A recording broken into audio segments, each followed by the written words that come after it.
Imagine you wake up in the morning and before you even brush your teeth, you have to bow to the portraits hanging on your wall. Not pictures of your family or favorite celebrities. No, these are government-mandated portraits of two dead leaders. If you don't have them, the secret police might visit your home.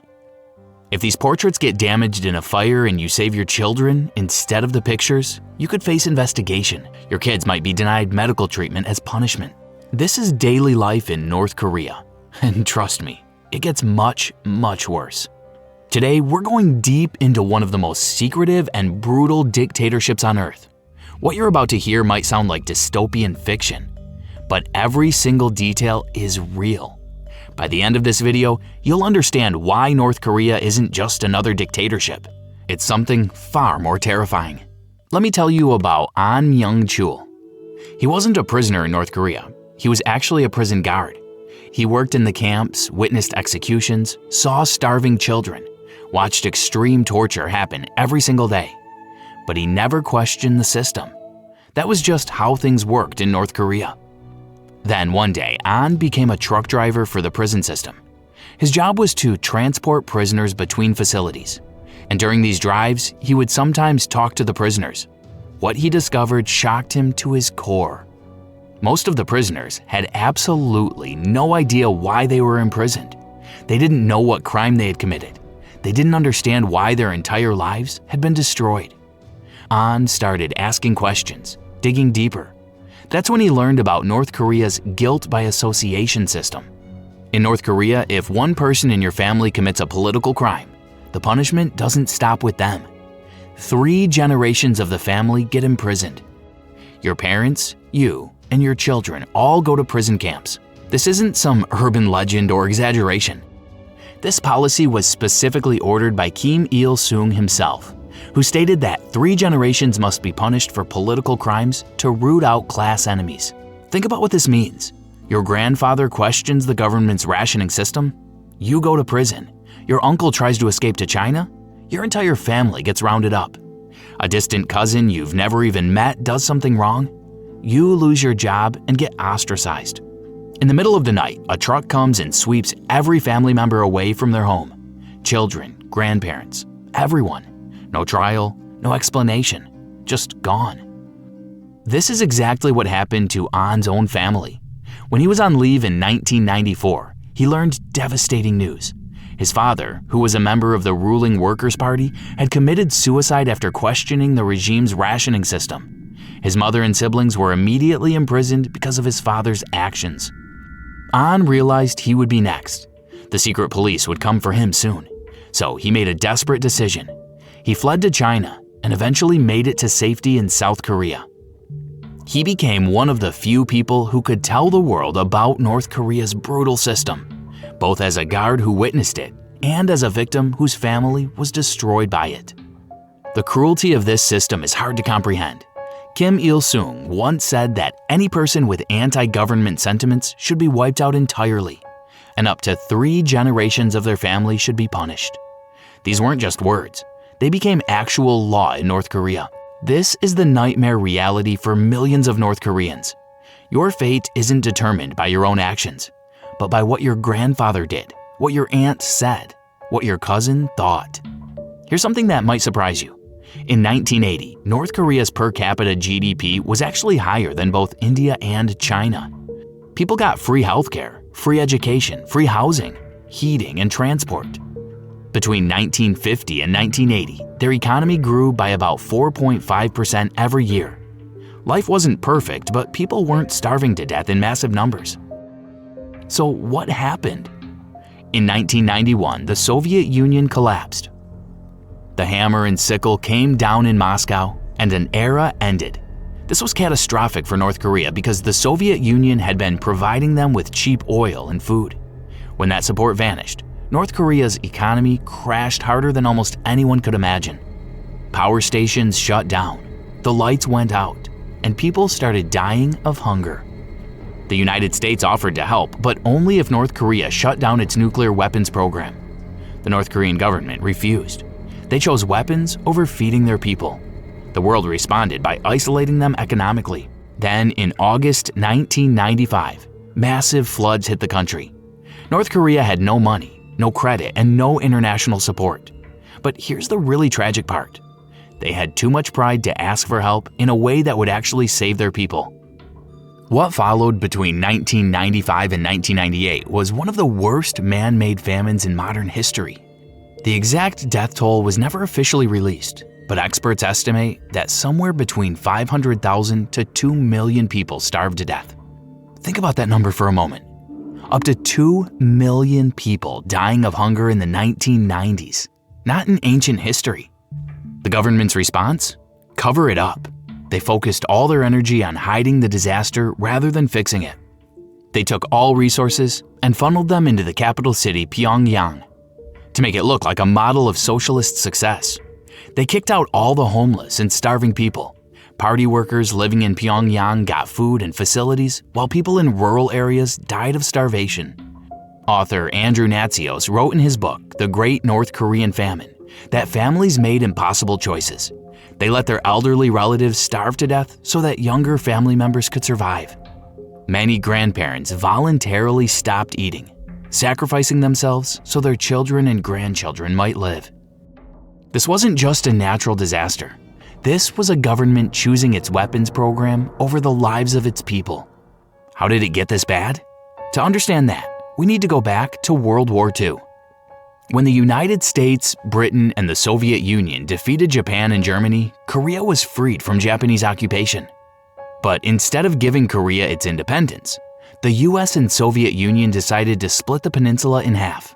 The North went to the Soviet Union, the South went to the United States. The same thing happened to Germany after Hitler's defeat. East Germany under Soviet control, West Germany under American influence. North Korea adopted Soviet-style communism. A guerrilla leader named Kim Il-sung, who had fought against the Japanese, became the first supreme leader. And here's the crazy part. His family is still in power today. His grandson, Kim Jong-un, is the current dictator. This isn't really communism anymore. It's a family-run dictatorship. Everything the government does is designed to keep the Kim family in power, and they will do absolutely anything to maintain that control. The North Korean government doesn't just control the economy or foreign policy. They control every single aspect of people's lives. Where you live, the government decides. What job you do, the government decides. Where you go to school, the government decides. What you wear, how you cut your hair, what movies you watch, all controlled by the government. Let's start with something as simple as your hairstyle. North Korea has a list of exactly 15 approved hairstyles for men and 15 for women. If you want a haircut, you have to choose from this government-approved list. And here's the interesting part. Kim Jong-un's hairstyle isn't on the approved list. Nobody else is allowed to have the same haircut as the supreme leader. Nobody can wear the same style of glasses as him either. You can't dye your hair. That's banned. Blue jeans? Banned. Ripped jeans? Banned. Skinny jeans? Banned. Any branded clothing is considered Western influence and therefore banned. Women can't wear tight dresses, short skirts, or sun hats. Red lipstick is forbidden.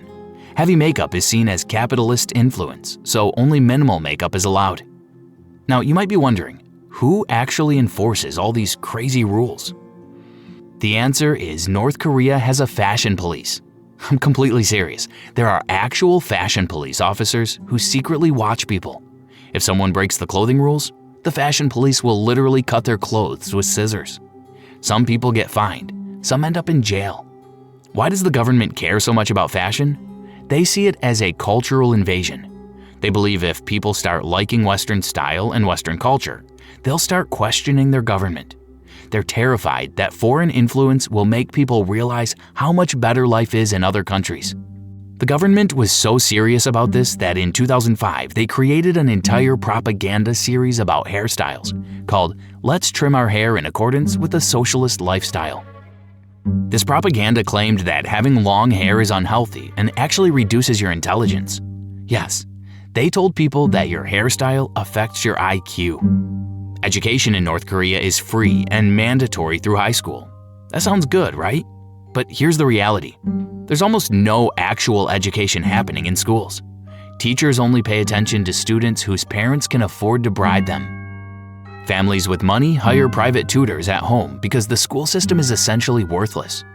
The schools that the government shows to foreign visitors are elite institutions for the children of party loyalists. Real schools for regular people are completely different. After high school, getting into college depends on two things: your family's political background and how much you can bribe officials.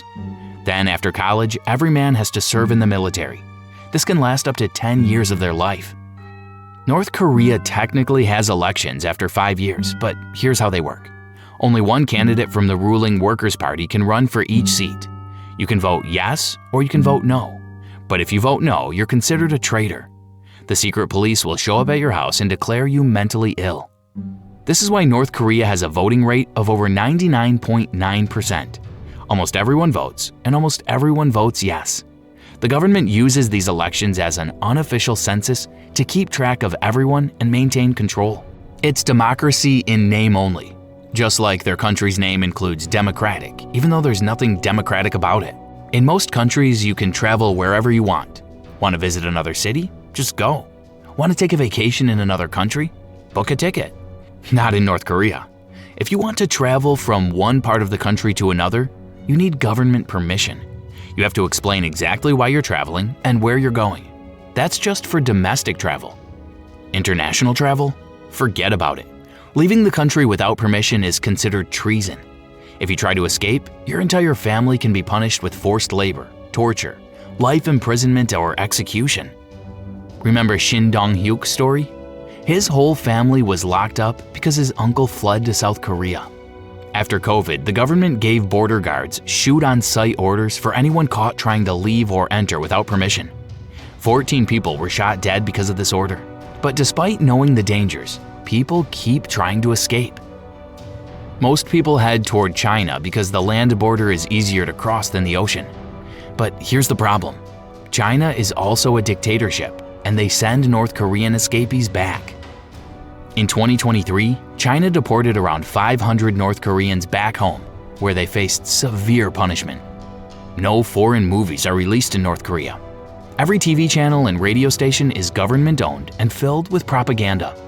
Morning broadcasts start with the national anthem and tributes to former leaders. There are cartoons, news programs praising the regime, and constant coverage of Kim Jong-un presented like he's a god. The propaganda is absolutely wild. They show him bravely rescuing citizens from floods, dodging tree branches like an action hero. They create fan frenzies around him like he's a pop star. It's completely manufactured worship. Watching foreign shows or movies is a serious crime with severe punishment. In 2022, 2 teenagers were caught watching a South Korean drama and distributing it. They were sentenced to 12 years of hard labor. 12 years. They were just kids who wanted to watch a TV show.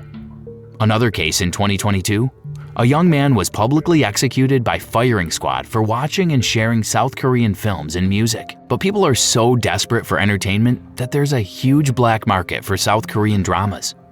In the early days, people bought DVDs on the black market and used old Chinese DVD players to watch them at home. The government caught on and started cutting electricity randomly. When the power went out, the DVD would get stuck in the player. Government agents would then raid homes in the darkness and force open the DVD players to see what people were watching. People adapted. They switched to USB drives, which are much easier to hide. They watch foreign content with all lights off, windows covered, and volume barely audible, so even neighbors can't hear. They live in constant fear of being caught. In North Korea, internet access is extremely limited and heavily controlled. To use the actual internet, you need government permission. Even after getting permission, a librarian sits between every 2 people to monitor what they're searching. Every 5 minutes, the computer screen freezes and the librarian has to use their fingerprint to unlock it. You can only use the internet for 1 hour. Want more time? Get permission again. Most people don't have access to the real internet at all. Instead, the government created an internal network, basically an intranet. This fake internet only has a few websites, each specifically selected by the government. It's so expensive that most people can't afford it anyway. There's no social media in North Korea. Some people tried to create clones of Facebook and Netflix, but those attempts failed. The smartphones sold there are incredibly censored. You can't make international calls. At random times, the phone's operating system automatically takes a screenshot and sends it to the government so they can see exactly what you're doing. The phones are programmed so that only government-approved content appears. There's no app store. If you want an app approved by the government, you have to physically go to a store to get it installed. Can you imagine living like this? Every single aspect of your digital life monitored and controlled. This dictatorship has lasted over 75 years. It's still going strong today. How is this possible? There are three main reasons. First, extreme cruelty. Even for small mistakes, people face death sentences. Fear has been so deeply instilled that people think twice before doing anything. They live in constant terror. They saw Kim Jong-un have his own uncle executed. They know how ruthless he can be. They know even the smallest action can land their entire family in a prison camp. Second, the Songbun system. The entire country is divided into three classes. The moment the government suspects someone, their entire family drops to the lowest class. Meanwhile, loyalists are kept happy with privileges so they continue supporting the regime. This creates a system where some people benefit from the dictatorship and help maintain it. Third, never-ending propaganda. People in North Korea are surrounded by propaganda from birth. Throughout school and college, they're told hundreds of stories about how their supreme leader is like a god. They're told completely false stories to present their dictator as divine. For example, they claim Kim Jong-un learned to shoot a gun when he was 3 years old and learned to ride a horse at age 5. Some stories are even more absurd. There's a story that when Kim Il-sung asked his grandson Kim Jong-un to bring an apple, young Kim Jong-un asked for a shovel because he wanted to bring his grandfather the entire mountain. The news in North Korea is just an extension of government propaganda. Any news they run simply praises the government.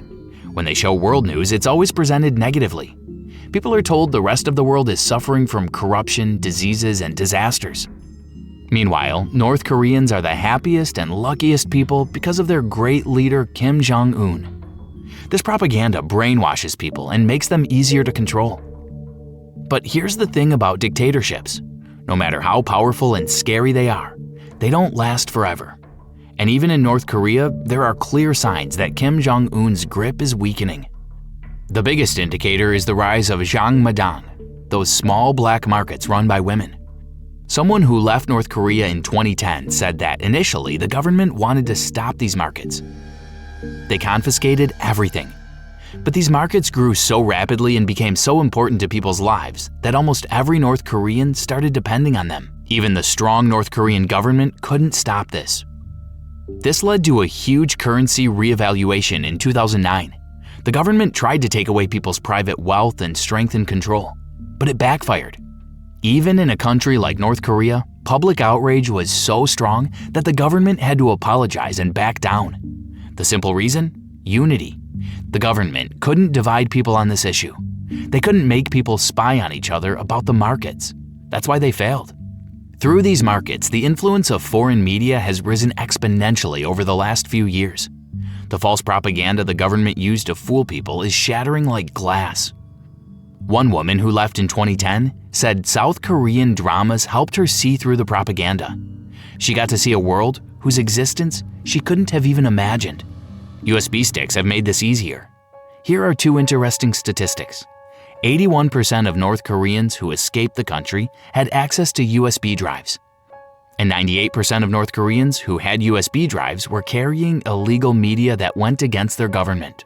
The majority of people are now gradually discovering the truth about the outside world. Because North Koreans engage in these illegal activities together at markets, this is becoming a new way of building trust. The government system of spying, of creating suspicion and distrust among family members, is starting to fail. Someone who escaped in 2013 said he used to watch foreign movies with his friends. When your friend watches illegal content with you, you know you can trust them. This trust is planting seeds of unity among people. The last factor weakening Kim Jong-un's grip is corruption. Families have to bribe teachers to get their children proper education. Bribery has become a way of life. Government officials rely on these bribes for income. What does this mean? People are no longer as afraid of the strict rules because they can see that any illegal activity can be done by simply paying bribes. The system is rotting from within. These factors are still in their early stages. Hopefully, in the next 10 to 20 years, we'll hear positive news about change in North Korea. Every dictatorship, every dictator, eventually sows the seeds of its own destruction. This should be a powerful lesson for all of us about the importance of freedom.